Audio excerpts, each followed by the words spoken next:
Pemirsa, kasus hukum yang mendera Wakil Ketua DPR nonaktif Taufik Kurniawan dan juga mantan Ketua DPR Setia Novanto yang menjadi terpidana akibat kasus korupsi mencoreng wajah parlemen kita. Dengan kasus hukum tersebut memperlihatkan betapa buruknya integritas dan moral para politisi negeri ini. Para elit yang semestinya menjadi panutan kini malah menjadi bahan cemoohan masyarakat. Buruk sudah citra parlemen Indonesia, lalu harus seperti apa DPR periode mendatang untuk memulihkan citra parlemen? Sudah bersama dengan saya Adnan Topan Husodo, Koordinator Indonesia Corruption Watch. Selamat pagi Mas Adnan. Selamat pagi. Terima kasih telah bersama kami di Metro Pagi Pantai. Mas Adnan, bagaimana kemudian ICW melihat kasus korupsi kembali mendera tidak hanya sebagai anggota DPR, tapi ini juga pimpinan DPR, Taufik Kurniawan 6 tahun penjara. Bagaimana Mas Adnan? Ya, saya kira ini seperti fenomena gunung es ya. Kalau kita merujuk kepada data KPK untuk periode DPR 2014-2019, itu sudah ada 22 anggota DPR yang dijerat karena terindikasi suap, ya, karena praktek suap. Dan rata-rata praktek suap itu terkait dengan proses penyusunan anggaran di level DPR. Nah, fenomena ini tentu sesuatu yang sudah kita baca jauh-jauh hari karena DPR ini secara kelembagaan punya ruang gelap yang sangat luas. Ruang gelap pembahasan anggaran, ruang gelap pembahasan siapa calon pejabat publik yang akan dipilih. Ini maksudnya ruang gelap ini tidak terpantau publik? Tidak terpantau publik, tidak ada juga mekanisme untuk membuatnya lebih transparan dan akuntabel. Nah, semuanya diserahkan kepada DPR bagaimana membuatnya menjadi lebih transparan dan akuntabel. Nah, ini yang saya kira juga jadi masalah, plus kebijakan-kebijakan penyusunan anggaran yang itu juga punya titik kelemahan tersendiri. Misalnya, kalau kita bicara soal anggaran perubahan, itu mekanismenya sangat loose, mekanismenya sangat simple, dan itu membuat peluang bagi anggota DPR untuk bermanuver menjadi lebih besar. Berarti ini artinya sistem di dalam DPR itu sendiri dalam tanda kutip mendukung untuk terjadinya korupsi? Iya, saya kira secara kelembagaan, ya, secara kultur organisasi, DPR kita ini memang punya problem serius gitu ya. Persoalan misalnya pengaturan konflik kepentingan ada tidak? Saya kira itu tidak ada. Bicara soal kode etik yang sangat jelas, itu juga saya kira absen gitu ya. Meskipun kita juga tahu DPR punya badan pengawas sendiri begitu, akan tetapi kalau kita list kasus-kasus yang ditangani mereka, ini kan rata-rata yang berhubungan dengan isu domestik ya, kekerasan, kemudian pemecatan dan lain-lain, yang itu tidak ada kaitannya sama sekali dengan abuse of power yang terkait dengan isu korupsi misalnya. Kerjanya berarti nggak efektif? Betul. Saya kira memang tidak ada satu model yang bisa yang bisa menjamin bahwa perilaku anggota DPR itu terpantau. Gitu. Nah, sekarang ini kan kalau kita bicara soal bagaimana cara mereka bekerja, rapat-rapat itu seringkali dilakukan di luar DPR. Nah, dengan siapa mereka bertemu, apa deal yang mereka sepakati, gitu, itu kan tidak ada yang tahu. Nah, inilah ruang-ruang gelap yang menjadi satu peluang besar bagi mereka untuk mendapatkan sesuatu.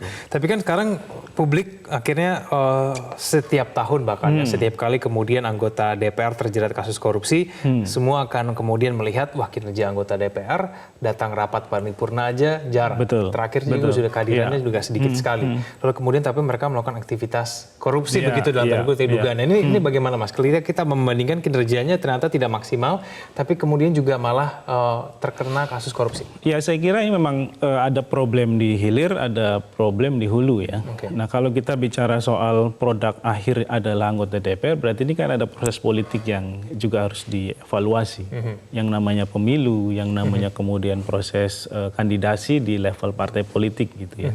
Nah, kalau dari evaluasi yang dilakukan oleh teman-teman di luar, terutama teman-teman NGO, bahkan KPK sendiri juga sudah mulai menyasar reformasi politik dalam konteks membangun sistem integritas partai politik, itu menandakan bahwa problem hulunya juga harus dibereskan begitu. Nah, adapun kemudian kalau kita bicara soal bagaimana partai merespon soal ini, saya kira memang masih sangat normatif. Mereka setuju dengan misalnya konsep sistem integritas partai politik, ketika hari anti korupsi dunia yang dilakukan oleh KPK 9 Desember lalu, semua partai politik hadir, tanda tangan, menyetujui untuk mengadopsi prinsip-prinsip itu. Tapi sampai hari ini kita belum melihat apakah ada percepatan atau ada keseriusan. Yang harus kita lihat juga misalnya Wakil Ketua DPR kita, Pak Fadlizon, itu adalah Ketua GOPAC, Global Organization of Parliamentarians Against Corruption. Ini kan sangat ironis gitu ya, sangat ironis karena kita melihat tidak ada program-program anti korupsi yang kemudian dikembangkan. Tapi langkah-langkah apa sebetulnya Mas Adnan yang paling efektif untuk membuat ruang gelap itu menjadi terang? Apakah kemudian langkah-langkah yang selama ini sudah diusulkan tidak pernah dijalankan atau seperti apa sebetulnya? Saya kira pertama kita harus sisir dulu ya. Kalau masalahnya adalah soal kebijakan, berarti dibereskan lagi kebijakannya. Seperti tadi, apa sih APBN perubahan itu? Atau dalam konteks daerah, apa sih APBD perubahan? Kenapa skemanya bisa berbeda dari ketika perencanaan anggaran di awal? Karena kalau melihat dan merujuk kepada data kasus korupsi suap yang melibatkan politisi, itu banyak juga celah ketika mereka pembahasannya itu di level anggaran perubahan. Bukan di tahap awal gitu. Nah, berarti ini harus dibuat lebih baik ya kebijakannya. Bagaimana mekanisme, prosedur, tata cara itu juga harus mengikuti alur yang sama ketika membahas anggaran di awal tahun. Nah, itu kalau kita bicara soal kebijakan.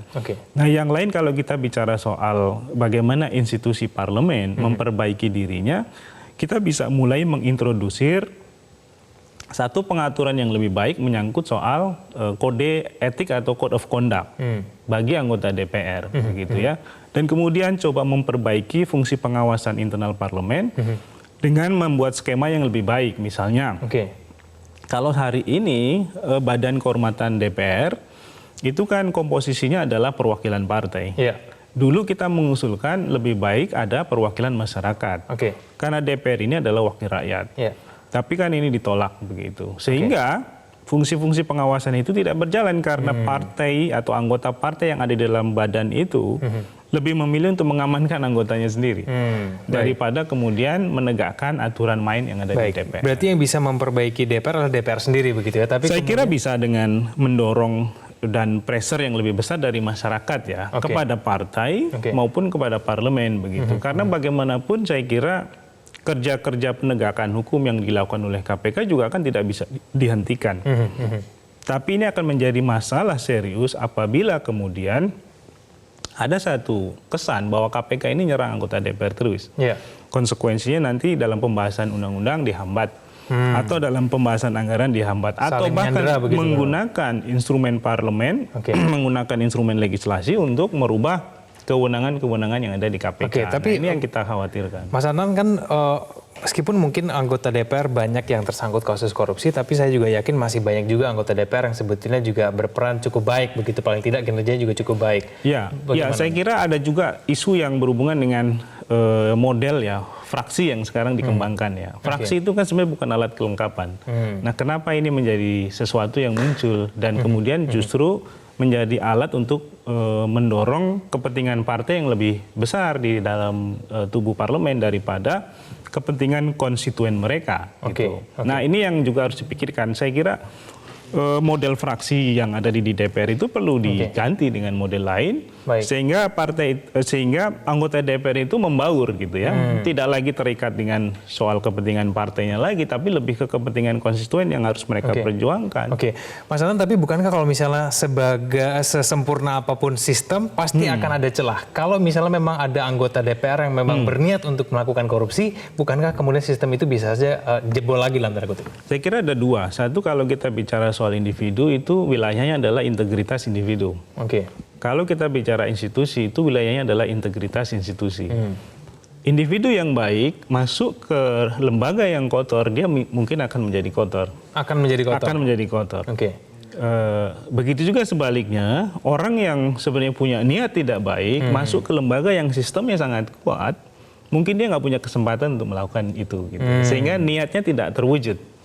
Nah, saya kira ini yang kita hadapi hari ini. Sehingga kalau kita bicara soal anggota DPR yang terlibat dalam kasus korupsi, sekali lagi problemnya memang dari hulu sampai hilir. Tapi kalau kita mau lokalisir dalam konteks parlemen, berarti sistem imunitas terhadap korupsi di parlemen harus dibangun. Kan kasus korupsi tidak hanya terjadi pada akhir-akhir ini saja, Mas Adnan. Anggota DPR juga sudah beberapa kali terjadi pada periode-periode sebelumnya. Gitu. Apakah kemudian memang belum ada terobosan yang mungkin terjadi begitu sehingga kemudian ini akan terus berulang, bahkan mungkin pada periode selanjutnya? Mas Adnan. Saya kira insentif untuk berubah itu kan hampir tidak ada.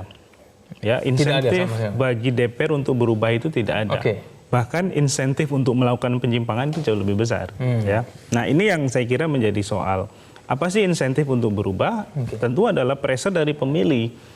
Nah, masalahnya pemilih di Indonesia atau pemilih kita ini kan belum menjadi satu kelompok yang sadar secara politik sehingga mereka punya daya kritis yang besar untuk menentukan apakah orang ini layak kita pilih atau tidak.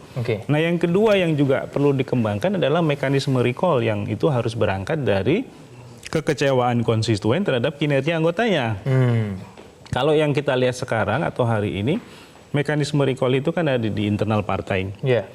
Tidak memasukkan satu skema di mana konstituen itu bisa mengekspresikan kekecewaan mereka dalam bentuk menuntut orang ini di recall saja. Contohnya misalnya Taufik Kurniawan hingga sampai saat ini masih menerima gaji begitu ya? Betul, karena kewenangan di partai gitu.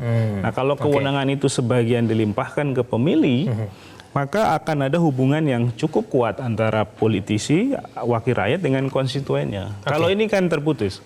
Begitu pemilu selesai, ya selesai semuanya. Mas Adnan, terima kasih telah bergabung sama kami di Metro Pagi Pantau. Selamat pagi.